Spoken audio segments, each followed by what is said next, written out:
Hello everybody, welcome back to the channel. We have a lot to go over because they released a lot in this roadmap. Honestly, I am impressed by how much they really showed off to us. Of course, they released and started with showing us Serenial and Peko. Honestly, looks great, to me personally. Little disappointed she's not a support because we've been flooded with DPS and not enough support. I'll talk about that a little bit later once we get more into the roadmap details, but she works primarily off of Ravage, which looks cool. And just from the little bit of gameplay they showed, she kind of works and has similar mechanics to that backstab card, where it costs 0, you play it, and then whenever you ravage or break a enemy, it'll automatically come back to its hand. And that's kind of what I saw her doing in that little bit of gameplay. Honestly, looks pretty cool.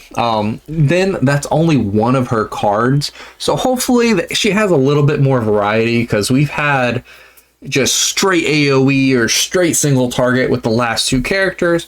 Hopefully we get a character that has a little bit of everything and is not just a one-trick pony. She is also our first limited character, meaning that once she's gone and out of her rotation for the limited amount of time she's out, she won't be going into the standard pool of characters, which it's all fine and good. I'm used to other gacha games doing that. I don't know if maybe I'm just desensitized by now, but the other three that we've had so far going into the pool, she's going to be one of the few that doesn't, as well as her partner. So if you want her and the partner, make sure you actually pull for her, get her, spend the crystals or whatever you have to get this character. They're also releasing the second half right here of the Great Rift, which obviously primarily about getting Ravage done. They try to cover it up and say, oh, well, it's not just about Serenial. There's also different neutral cards and everything like that. It's about Serenial. I mean, you can try and say, no, it's not about this, it's not about that. It is. It's fine, we get it, we understand. There's ways around it, but it's built for her, so pull the character, big win. I got it. They're doing some little quality of life changes, like they're adding more shops so you can remove things and they're not as scarce. The specific event I am talking about is the one they just added, where they give you 2 backstabs. They lowered that encounter chance because they were talking about how it really messed things up when you're getting into a late run and you're like, okay, I need one of these really good events to pop up, and you get that. Doesn't add any benefit, doesn't really sync up with any character. It was useless. They're also doing things like the mini-map improvement, where they're making the mini-map a little bit bigger, so you don't see 4 things, you see like half the map, which is cool.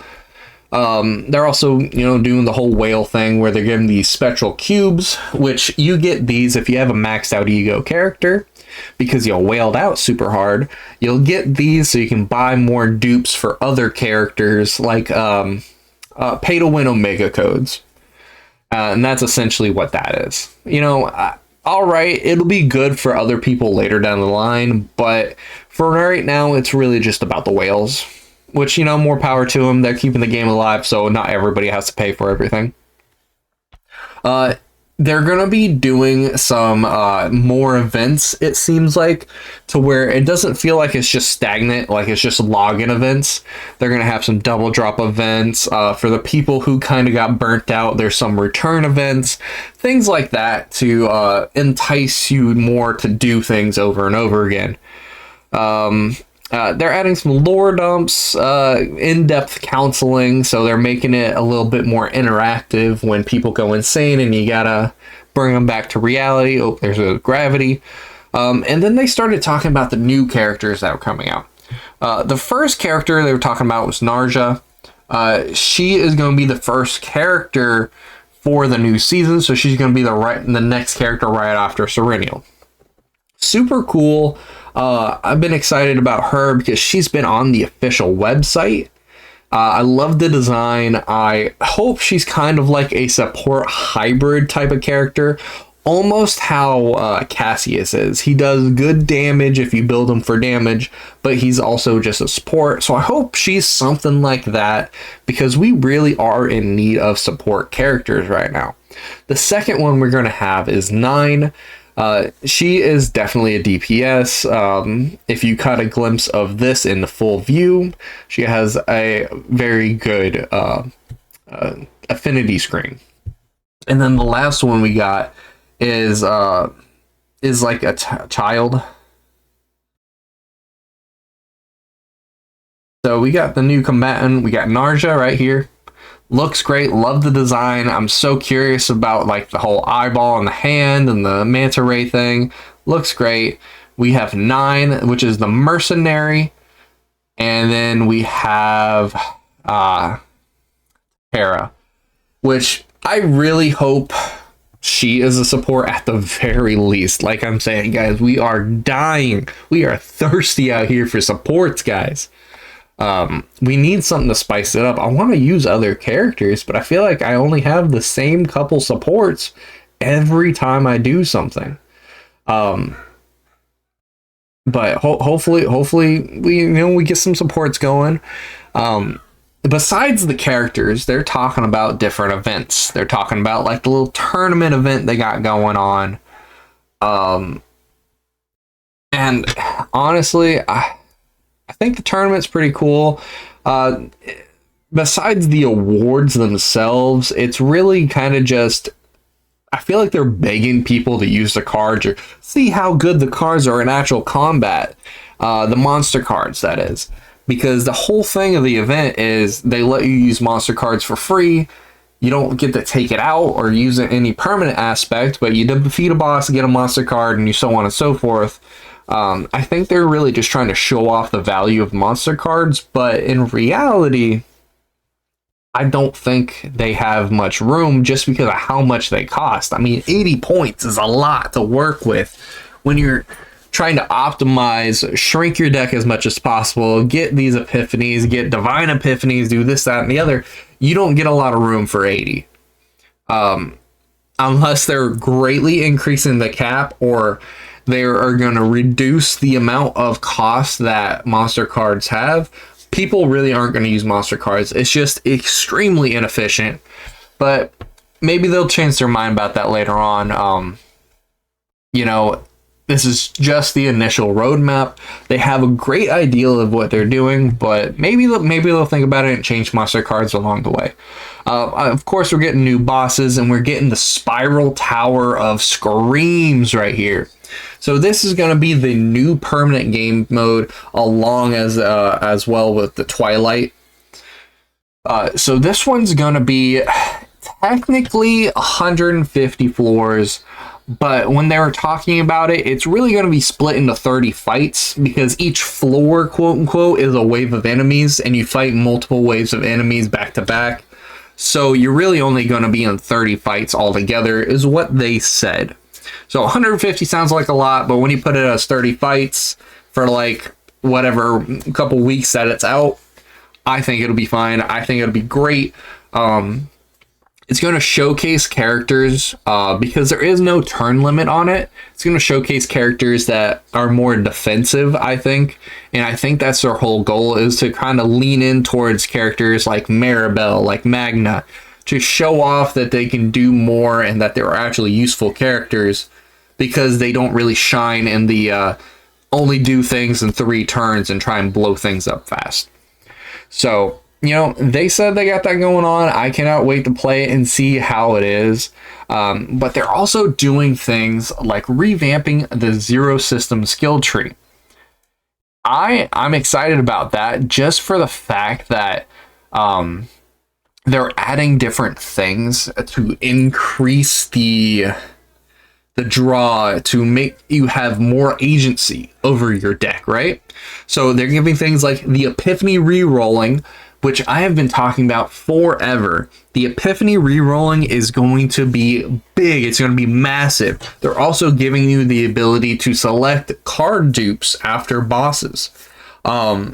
Now, if how they say it is how I'm interpreting it, where you can just, like the old events, or not the old events, but the events at the end of Zero System where you can almost pick a card out of your entire deck.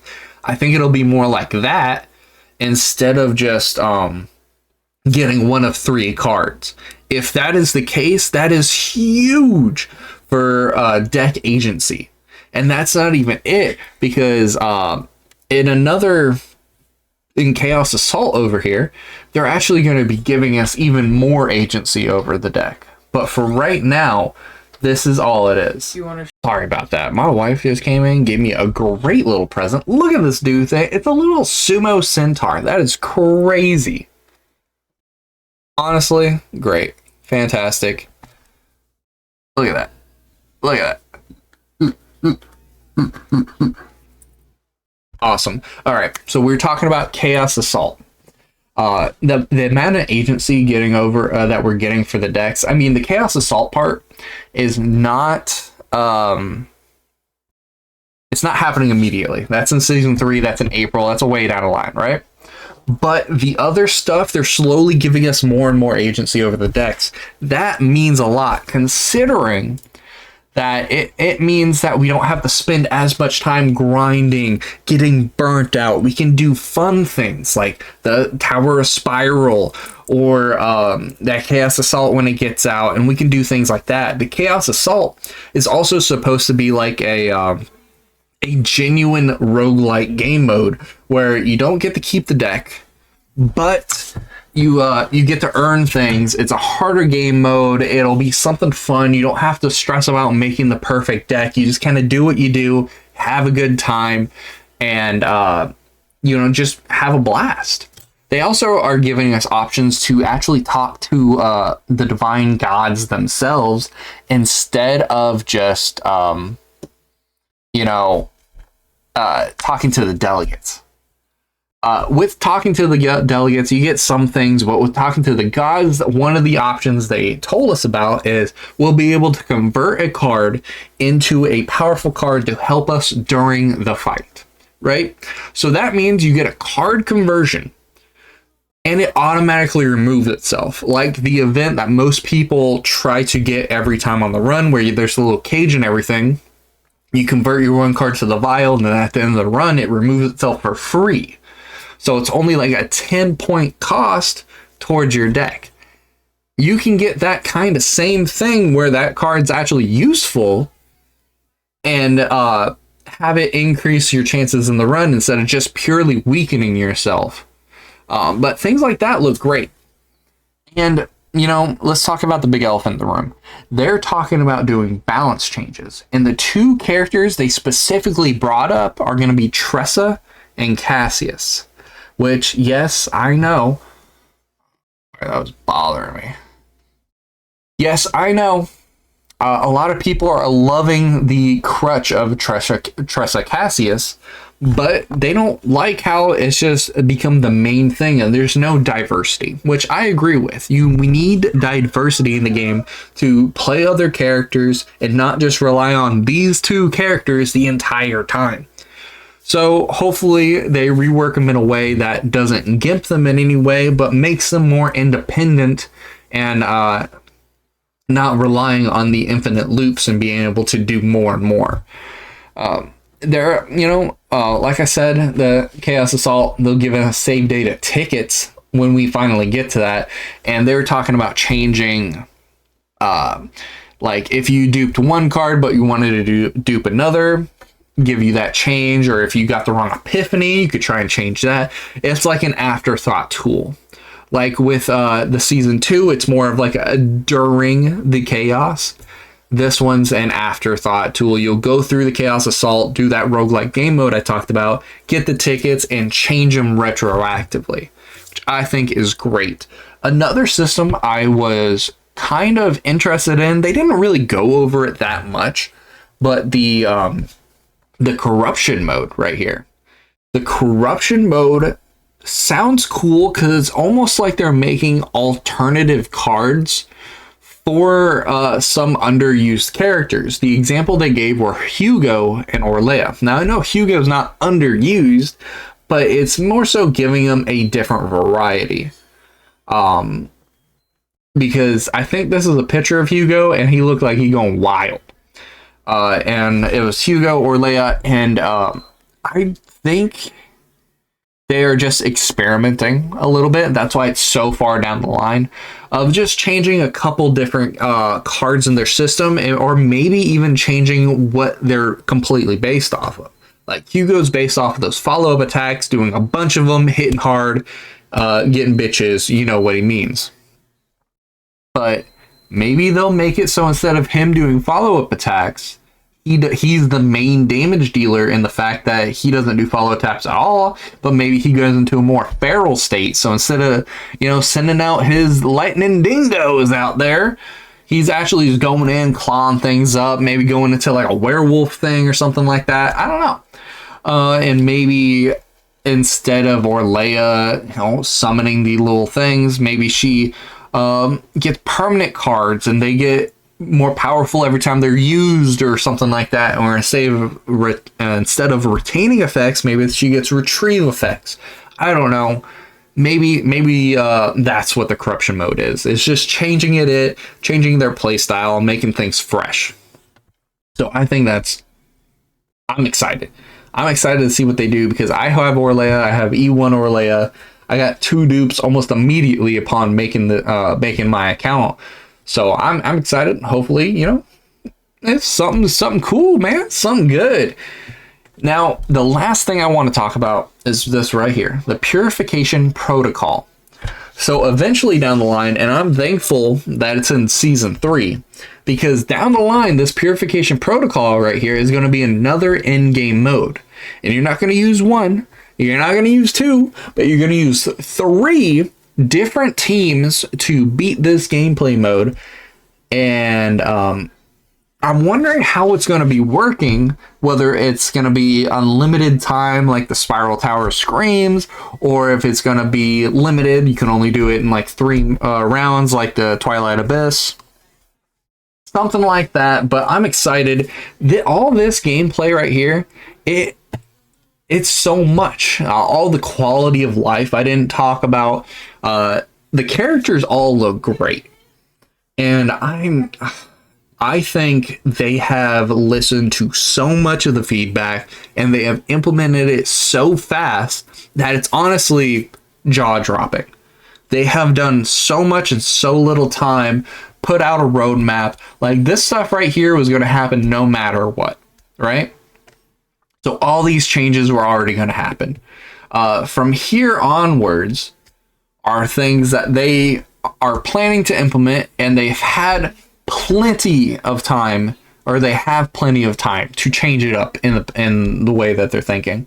But just the fact that they already had this going on, and this is what they're thinking about, shows that we didn't even really need to complain about the game. They already knew what was going on. Us complaining just kind of, verified that the concerns they had were valid. So I think they're doing great. I can't wait for Serenity to come out. Let me know what you guys think. If you think this roadmap is hot garbage, or if you think this is the best roadmap you've ever seen in a gacha game, please let me know down in the comments down below. And don't forget to like and subscribe for more content on just about anything I can get my hands on. I hope you guys have a great time and have a good night. Bye.